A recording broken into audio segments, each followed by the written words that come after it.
Hola amigos de Cuéntamelo Todo, bienvenidos a un episodio más de tu podcast explicativo donde hablamos de todos los temas ginecológicos y a veces no solo ginecológicos, sin pepitas en la lengua. Entonces, vamos a hablar hoy de un tema súper interesante, aunque todos han sido interesantes, pero este es un tema que es día a día en nuestra consulta médica y es un tema de mucha preocupación para las pacientes, principalmente porque a veces se asustan que si van a tener alguna malignidad, que si hay que operarlas y son los famosos fibromas o miomas o leiomiomas, tienen muchos nombres, y los quistes de ovario.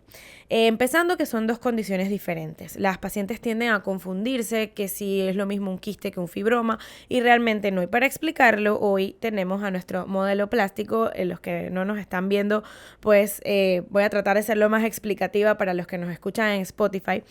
Tenemos aquí pues la estructura, este es un útero bastante esquemático, ¿no? Este está enfermo, así que no se asusten, no tiene de todo.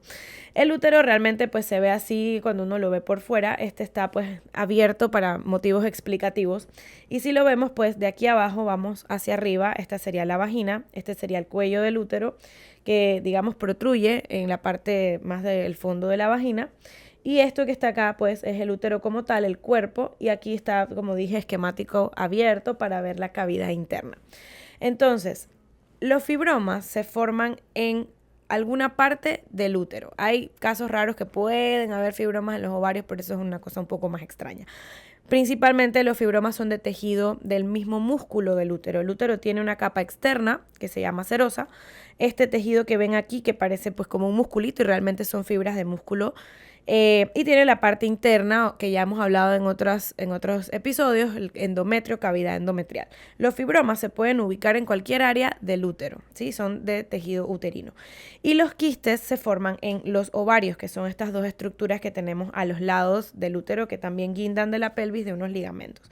Estas que están aquí entre el ovario y el útero son las trompas, donde se da la fecundación, es la comunicación para que nos podamos embarazar. Entonces también pueden haber quistes en las trompas, pero eso es tema, o sea, es arena de otro cartucho, como dicen por ahí. Entonces, principalmente importante definir, pues, fibromas, leiomiomas, miomas del útero y quistes de ovario. Importante, ambas condiciones son benignas. Pero el problema es que a veces pueden darnos síntomas que nos llevan a necesitar tratamiento para estas condiciones. ¿El por qué pasan? Bueno, hay un montón de teorías diferentes. A ciencia cierta, los miomas pues no tienen una causa como que esto es lo que es, pero hay diferentes cosas que se han visto que los pueden propiciar. Entre esos el tema genético, el tema hereditario. Si tu mamá o algún familiar cercano tuvo miomas, es probable que los puedas desarrollar, pero no es que al 100% eso va a pasar, pero hay un cierto componente hereditario. Se ha visto que hay cierto componente de estímulo hormonal de nuestras propias hormonas que los hacen crecer y esto se ha visto porque principalmente los miomas y los quistes también se dan más en edad fértil o edad reproductiva, donde nuestras hormonas están on point. Entonces se ha visto que estos miomas van disminuyendo de tamaño en la menopausia. Entonces se vio pues que tienen cierto componente de estímulo hormonal. En sí, el mioma, como pueden ver los que nos están viendo en YouTube, es como, digamos, una bolita, tiene como si fuese una cápsula que lo separa del resto del tejido. El tema con los miomas, como decía, pues ellos son benignos, sin embargo, ellos dependiendo de su localización van a tener diferentes síntomas. Los miomas que se localizan en el cuerpo del útero, digamos en la carnita del útero, si no tienen un gran tamaño como para que duelan o puedan obstruir otra estructura cercana, porque estos miomas gigantes que hemos tenido de 20 centímetros a veces comprimen la vejiga, comprimen el recto y la paciente o no puede ir bien al baño, sufre de estreñimiento. Imagínense un mioma gigante aquí, por ejemplo, en la parte posterior, donde debe ir, donde se comunica, digamos, o tiene continuidad el útero con el recto, puede causar una compresión y evitar que la paciente vaya bien al baño. O un mioma muy grande hacia la parte de adelante que comprima la vejiga, la paciente va a tener incontinencia urinaria o no va a poder aguantar muchas ganas de orinar porque tiene una pelota ahí encima, comprimiéndole la vejiga, ¿no? Entonces, esos son síntomas por los cuales uno tuviera que darle un manejo a la paciente. O también aquellas pacientes que tienen miomas en la parte interna, aquí donde hablamos siempre de la cavidad endometrial, cualquier cosa, ya hemos hablado antes, pólipos y demás, que esté dentro del útero puede, uno, afectar la posibilidad de un embarazo, porque pues está en la cavidad donde debe implantarse el embarazo. Y lo otro es que en este tejido, ese tejido es donde se forma o digamos se produce el material para posteriormente menstruar, y esos miomas pueden hacer que la paciente esté sangrando muy abundante o irregularmente y entonces va a llevar una anemia o algo así, ¿no? Entonces, en principio no son malignos, pero a veces van a necesitar tratamiento por el hecho de que va a producirle estos síntomas a las pacientes.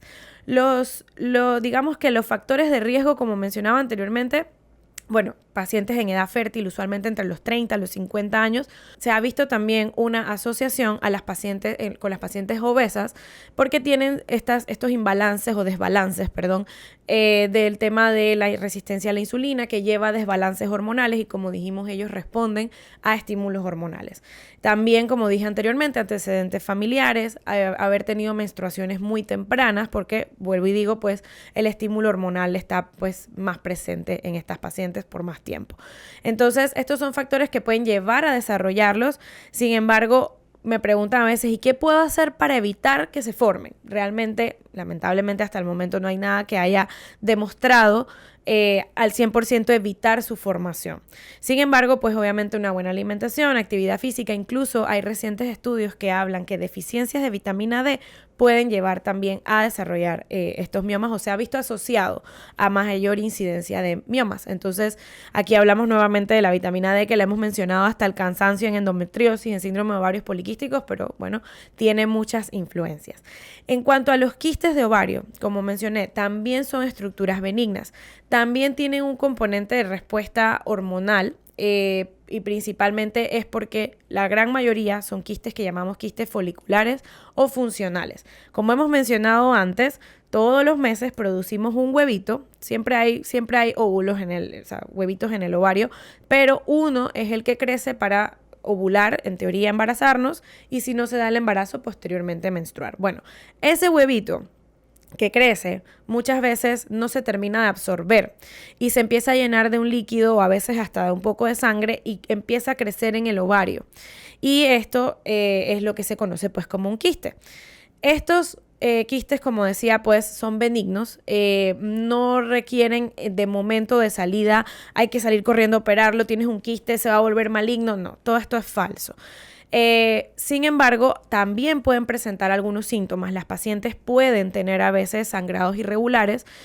También, obviamente, incluso también con los fibromas, si son muy grandes, como había mencionado, van a sentir a veces las pacientes dolor pélvico o una pesadez en la pelvis, algunas molestias a veces también con ambas patologías para tener relaciones, porque obviamente hay algo ocupando ahí en la pelvis y al momento de tener relaciones, pues golpea o le molesta o está inflamado.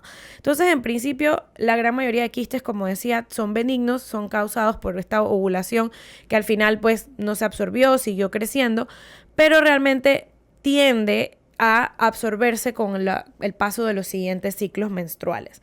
Ahora, ambas condiciones hay que darle seguimiento. Como dije, no hay que salir corriendo a operar. Tienes un fibroma, hay que operarte.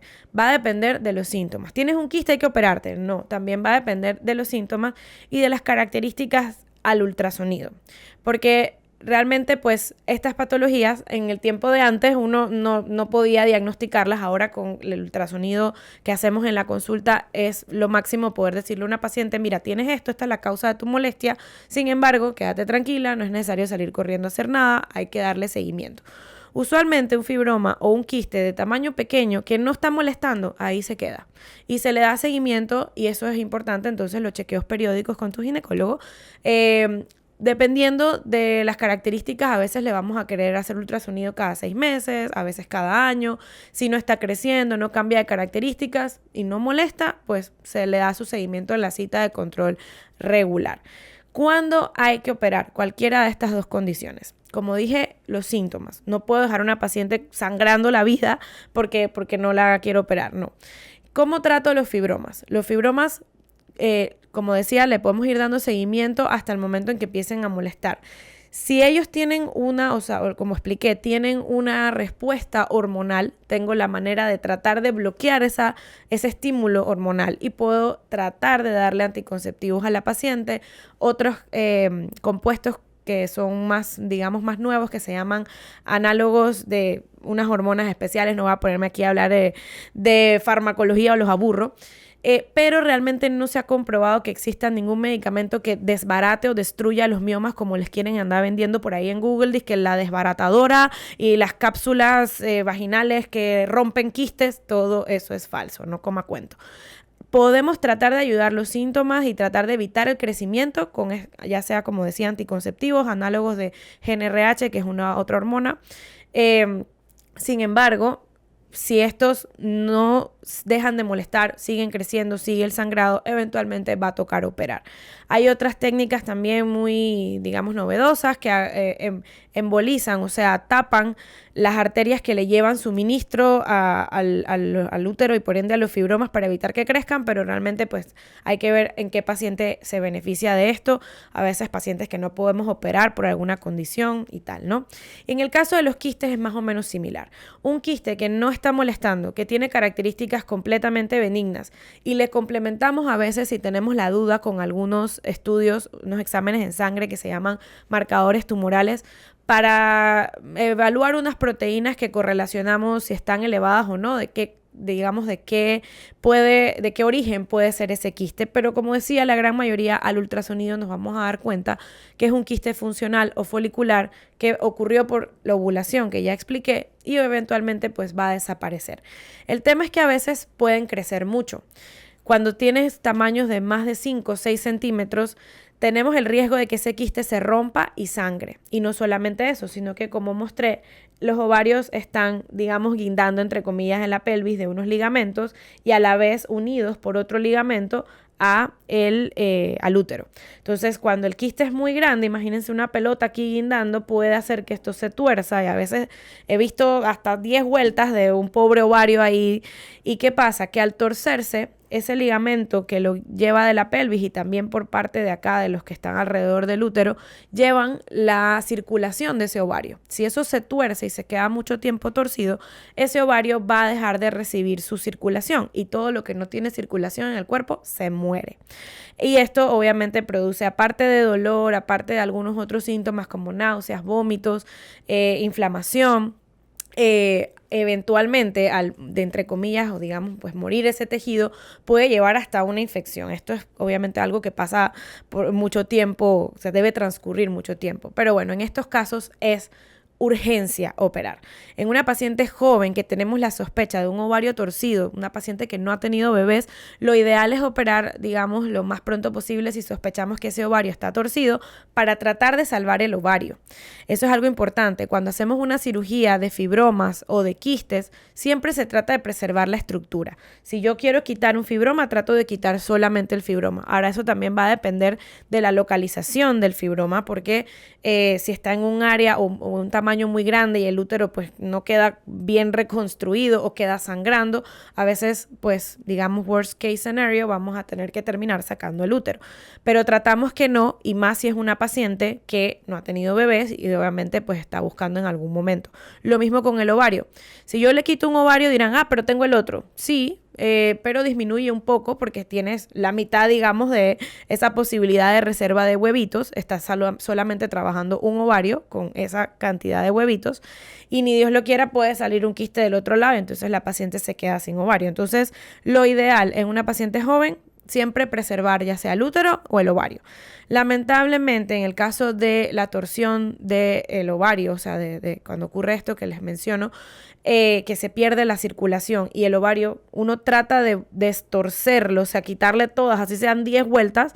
Si él recupera su flujo, y eso lo vemos visualmente al momento de la cirugía, pues podemos simplemente quitar el quiste y, digamos, reconstruir ese ovario ahí o tratar de dejarlo lo más anatómico posible y pues que siga funcionando. Obviamente la manipulación, a veces toca quemar un poquito áreas que quedan sangrando, todo eso puede afectar la reserva de huevitos de ese ovario, pero lo ideal es salvarlo. Ya si uno hace la distorsión y no recupera su flujo, lamentablemente, pues toca quitarlo, por lo que mencioné de que todo lo que muere en el cuerpo pues eventualmente va a generar una infección. Cuando uno quita el ovario y pues la trompa de ese lado, porque realmente una trompa sin ovario no hace mayor función, realmente porque la trompa, como mencionaba, hace que, o es donde se encuentra el óvulo con el espermatozoide, o idealmente el óvulo de ese mismo lado, para la fecundación. Entonces, y también, obviamente, si se torció todo eso junto con la trompa, pues también ella se afecta. Entonces se quita todo de ese lado, pero queda el útero con la trompa y ovario del otro lado para el tema de búsqueda de bebés y demás. En el caso de los fibromas, como mencioné, tratamos de, aunque sean grandes, aunque sean muchos, si la paciente no ha tenido bebés, tratar de quitarle pues solamente los fibromas, pero siempre explicándole que existe el riesgo de que haya un sangrado, de que al quitar todo eso el útero pues no quede igual y no podamos, digamos, reconstruirlo. Entonces, en resumen, lo primero que son condiciones diferentes. Los fibromas del útero raramente pueden estar en otro lado, pero pues principalmente son de tejido uterino, y los quistes de ovario. Ahora, importante destacar antes de terminar que en cuanto a los quistes de ovario estamos hablando de quistes funcionales o foliculares, como mencioné, que nos damos cuenta al momento de evaluar por ultrasonido sus características y complementar con algunos exámenes. Sin embargo, pues también podemos tener los famosos endometriomas o quistes de endometriosis, que en principio también, si no son muy grandes y no le están molestando a la paciente o ella no está buscando bebés o está en tratamientos de reproducción asistida, no va a ser necesario ir corriendo a sacar un endometrioma o quiste de endometriosis si no tiene un gran tamaño y no tiene síntomas como mencioné. Y lo mismo, estamos hablando de quistes benignos. Ahora, también están los tumores de ovario sospechosos o aquellos que ya pues ameritan otro tipo de seguimiento. Pues no mencionamos acá los teratomas, que en su mayoría también son benignos, pero son estructuras que no son como, digamos, los quistes que mencioné anteriormente, se llenan de líquido o de sangre, o como en el caso de endometriosis, sino que estos quistes o digamos estos tumores llamados teratomas, además de pueden tener algo de líquido, también tienen derivaciones de otro tipo de células y son estos famosos tumorcitos que deben haber visto por ahí. Dice que encontraron el gemelo que se había comido y es que le encontraron en el ovario dientes y pelos y piel. No es que se comió a ningún gemelo, sino que realmente es una tumoración de ovario que tiene un origen de unas células que se pueden diferenciar en tejidos como pelo, grasa, piel. Entonces, esos son los famosos teratomas. La gran mayoría también son benignos y si no tienen un tamaño grande, como había mencionado, más de 5 centímetros, no molestan y los complementos de exámenes en sangre no marcan elevación, no hay que salir corriendo a operarlo. Se le da también un seguimiento. Sin embargo, sí existen algunos de estos teratomas y otras tumoraciones de ovario que pueden ser sospechosas, así como también existen unos tumores de útero que se llaman sarcomas, que estos sí son malignos. Estos temas de malignidad son temas de otro episodio que vamos a invitar a un querido amigo ginecólogo-oncólogo para hablar de eso, pero tenía que mencionarlos antes de terminar. Aquí estamos basándonos en lo más común, que son los fibromas y los quistes funcionales o foliculares de ovario, que son benignos. Entonces, ahora sí, resumiendo, dos condiciones diferentes que son benignas, altamente prevalentes, o sea, muy comunes en pacientes en edad fértil, por lo que explicamos que ambos dependen de estímulos hormonales en su mayoría. No existe algo para prevenirlos, pero hemos visto que adecuados estilos de vida para evitar esos desbalances hormonales ayudan. Y obviamente su seguimiento periódico con su ginecólogo para evitar que esto llegue a un quiste torcido, quiste roto y ocurra una hemorragia, en cuanto a una hemorragia, digamos, dentro del cuerpo, o en cuanto a los fibromas, que tengas un sangrado tan abundante que te dejen un cuarto de urgencias con una hemoglobina en 5, una anemia severa. Entonces, por esto siempre pues vamos a recomendar que tengan su chequeo anual. El ultrasonido no es que forme parte de la obligación anual o digamos cada cierto tiempo, como lo es el Papá Nicolau, que ya lo hemos mencionado antes. Sin embargo, yo le digo a mis pacientes, por lo menos un ultrasonido al año no va a matar a nadie, o cada 2 años, o cuando tengas algún síntoma diferente, porque muchas veces cuando ya estas condiciones dan síntomas es un poco tarde. Y lo mismo que, como digo, es tema de otro episodio, el cáncer de ovario inicialmente empieza como un tumor pequeño que no da síntomas hasta cuando ya está muy avanzado, y es por esto que a veces le vamos a recomendar a las pacientes, y más si tienen antecedentes de riesgo, como mencionaba, familiares y demás, hacerse su ultrasonido periódicamente. Tratamientos también para incluir aquí, volver a hacer la salvedad, no coma cuento, no hay desbaratadora, no hay nada que valga. Cuando uno tiene un quiste grande, un fibroma grande, no hay nada que lo vaya a desaparecer. Que los fibromas pueden ir disminuyendo de tamaño hasta la menopausia, sí, pero si usted tiene 30 años y está con hemorragias, no va a esperar 20 años más que le llegue la menopausia y va a quedar todos sus ciclos con anemia. Entonces, depende mucho de los síntomas, depende mucho de cada paciente, los tratamientos se tienen que individualizar, pero al final lo que quiero que se lleven de este episodio es que todo esto lo podemos ver a tiempo y tratar a tiempo si hacemos nuestras revisiones con sus ginecólogos, por lo menos de manera anual. Así que bueno, espero que les haya gustado este episodio de este tema que de verdad pues es día a día, como mencionaba en la consulta. Si tienen alguna otra idea para algún otro tema, alguna duda que haya quedado pendiente, nos los dejan en los comentarios. Muchas gracias.